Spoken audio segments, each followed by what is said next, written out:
gender, ada banyak loh yang bisa kita bahas. Salah satunya tentang patriarki. Tema dari pembahasan kami kali ini adalah Love, Care, and Dignity yang diambil dari buku Women and Human Development. Seperti judulnya, cinta, kepedulian, dan martabat, kita bakal bahas bagaimana hubungan keluarga yang katanya jadi tempat penuh cinta, justru ternyata bisa menjadi tempat yang berbahaya dan paling sensitif. Dalam pembahasan kali ini bakalan ada aku, Paula Adinda Triani, dengan aku, Tata Binati Julia, aku, Yolanda Pianunika, aku, Ratu Kanza, dan aku, Nagata Milenia. Yuk kita bahas bersama!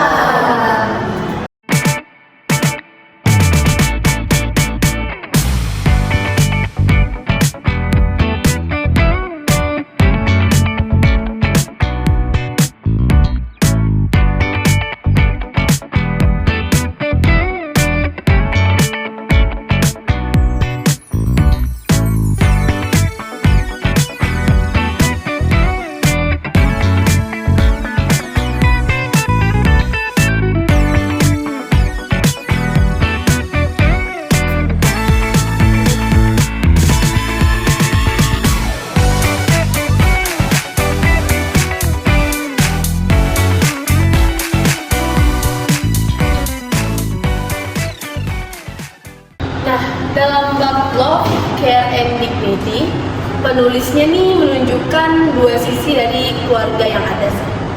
Nah, pada satu sisi nih, yang kebanyakan orang pikirkan rumah adalah tempat di mana kita bisa bertumbuh bersama, ada rasa cinta, rasa peduli, pokoknya kita bisa lah saling menjaga kan.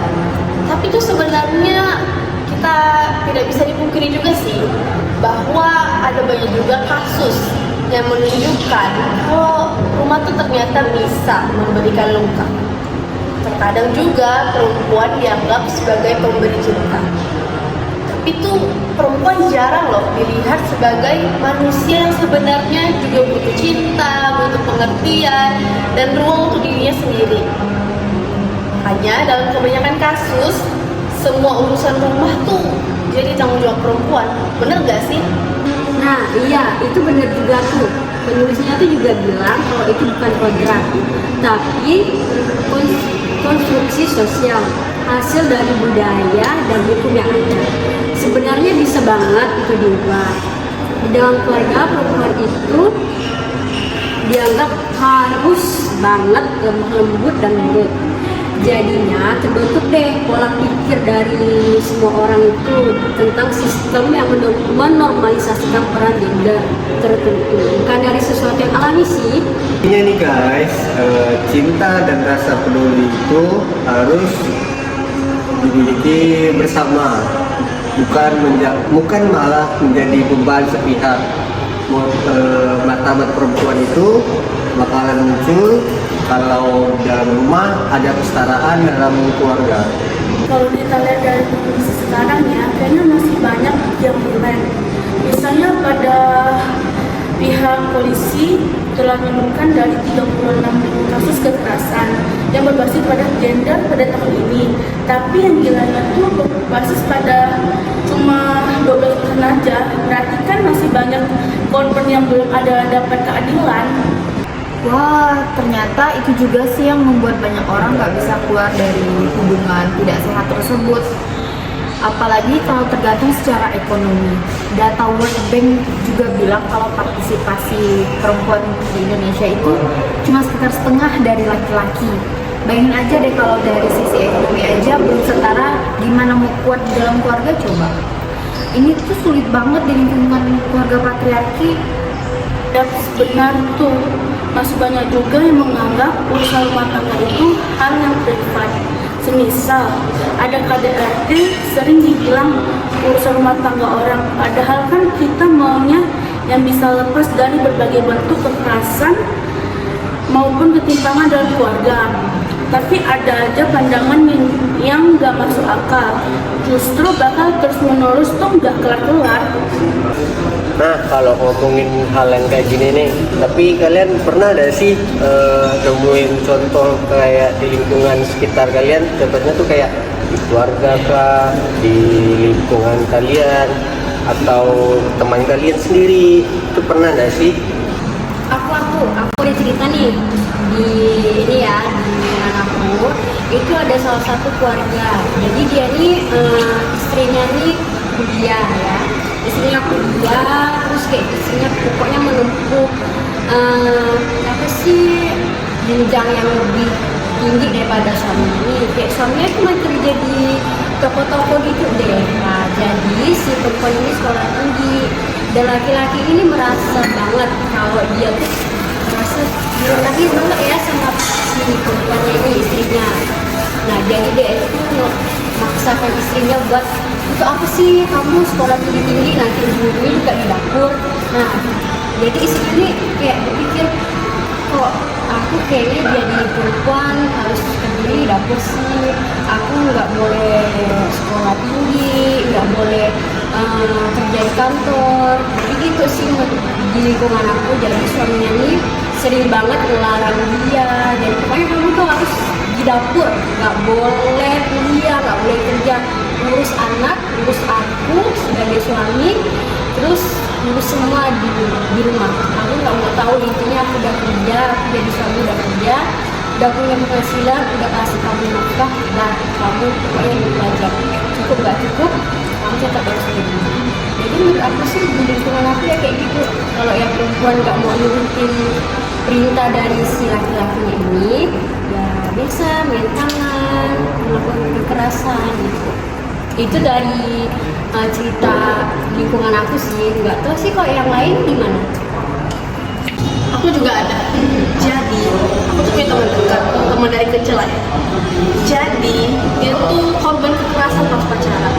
Ceritanya nih, dia tuh sebenarnya ya adalah pasangan yang kayak couple goals gitu, tau gak sih, kayak romantis, sering posting, sering jalan, apa segala macam. Pokoknya kayak dari cerita-cerita dia selama ini nih, mereka tuh fine, mereka tuh adem ayem, mereka tuh kayak pasangan pada umumnya lah ya, kayak couple goals gitu lah. Tapi ternyata setelah nggak salah aku 1 tahun lebih mereka menjalani hubungan, ternyata tuh dia baru cerita ke aku kalau dia tuh korban kekerasan. Cowoknya suka main tangan, kayak jadi tuh kayak mungkin kalau dari pandangan teman aku pas udah putus sih, itu tuh kayak dia merasa cowok itu tuh mulai ngerasa kayak cewek ini nih kayak lebih punya value lebih dari dia, karena cewek ini kuliah, cowoknya enggak. Terus kayak cewek ini kerja, cowoknya tuh enggak. Kayak cowoknya cuman tau nggak sih yang bantu bisnis keluarga, tapi tuh yang gimana lah, mungkin dia tuh ngerasa iri karena dia tuh apa ya, karena baru pas tahunan itu si teman aku ini baru juga kerja dan kuliah segala macam. Nah, semenjak teman aku mulai kuliah, mulai kerja, di cowok tuh kayak mulai berbeda, kayak kasar segala macam. Aku pun kayak, kami pun kayak bingung gitu, padahal kami tahu tuh dia orang baik gitu, tapi ternyata dia tuh begitu. Kadang tuh kita memang nggak bisa lihat covernya doang sih. Terkadang tuh covernya baik, belum tentu dalamnya baik. Ya teman aku kayak gitulah, karena udah bucin banget nih sama dia, sempat aku putus, sempat kayak orang apa gitu, kayak pokoknya mau sama dia terus. Padahal tuh udah ada bukti nyatanya, dia tuh adalah beberapa posisi kayak entah di tangan, di paha, di kaki tuh ada mongar, bahkan sampai di punggung nggak salah. Kayak dia tuh keburu jadi people pleaser gara-gara bucin tadi, denial lah kan. Jadi bikin kadang kalau tahu-tahu cerita yang kayak gini nih bikin trust issue nggak sih? Nah, kalau aku nih cerita dari orang terdekat aku lah.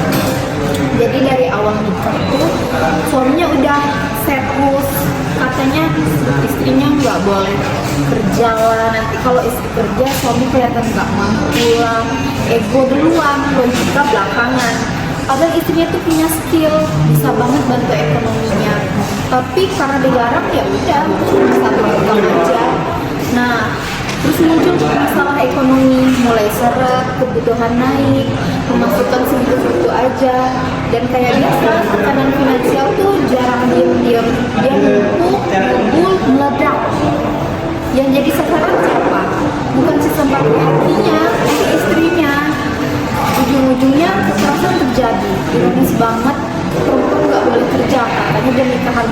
rumah, tapi justru ini yang bikin rumahnya runtuh. Patriarki itu bukan cuma ngelimit perempuan, tapi juga nge-trap laki-laki sendiri. Ego boleh, tapi kalau sampai bikin dua-dua sengsara, ya bukan nilai, itu bumerang. Patriarki itu bukan kontrol, itu bukan sayang. Ngurung potensi orang cuma demi harga diri sendiri. Hasilnya ya jarang bahagia. Yang survive hari ini bukan rumah yang paling patriarki, tapi rumah yang paling realistis. Nah, sebenarnya sih ya, itu tuh tergantung. Jika cinta dan rasa peduli itu bisa dijadikan sebagai pengorbanan sepihak. Jadi tuh keluarga bakalan terus jadi ruang ketimpangan, bukan jadi ruang untuk bertumbuh. Ya kan? Bener sih, untungnya tuh kan sekarang mulai banyak tuh kayak perempuan tuh kayak bikin di Instagram atau di sosial media atau di TikTok. Jadi itu kayak mereka tuh kayak bikin video, mereka tuh curhat tentang mereka diapain atau segala macam kan. Nah itu menjadi perhatian publik, terus pihak hukum tuh juga ada, dan itu kayak ada fungsinya gitu. Jadi itu di sini kesadaran masyarakat tuh jadi kayak bisa lebih baik. Setuju nih, menurutku sih penting bagi buat kita pada generasi muda yang terus untuk belajar soal perspektif gender, karena perubahan tuh nggak datang kalau kita cuma diam aja. Oh iya, menurut kalian apa saja sih yang bisa kita lakuin biar keluarga jadi tempat yang sehat buat semuanya, bukan hanya untuk satu pihak? Yang pasti tuh itu tuh dimulai dari hal yang kecil, misalnya berbagi kerjaan di rumah tangga. Jadi itu sebagai tugas bersama di rumah tangga. Jadi itu jadi punya tanggung jawab masing-masing. Jadi tidak ada gimana-gimananya. Nah, jadi penting juga tuh untuk kita memperkenalkan pendidikan tentang gender seperti ini. Harus diajari tentang empati dan tanggung jawab, dan diadakan juga kebijakan publik seperti cuti ayah, pelindungan korban KDRT, dan pemberdayaan perempuan secara ekonomi. Jadi semuanya ini menarik untuk dijalankan.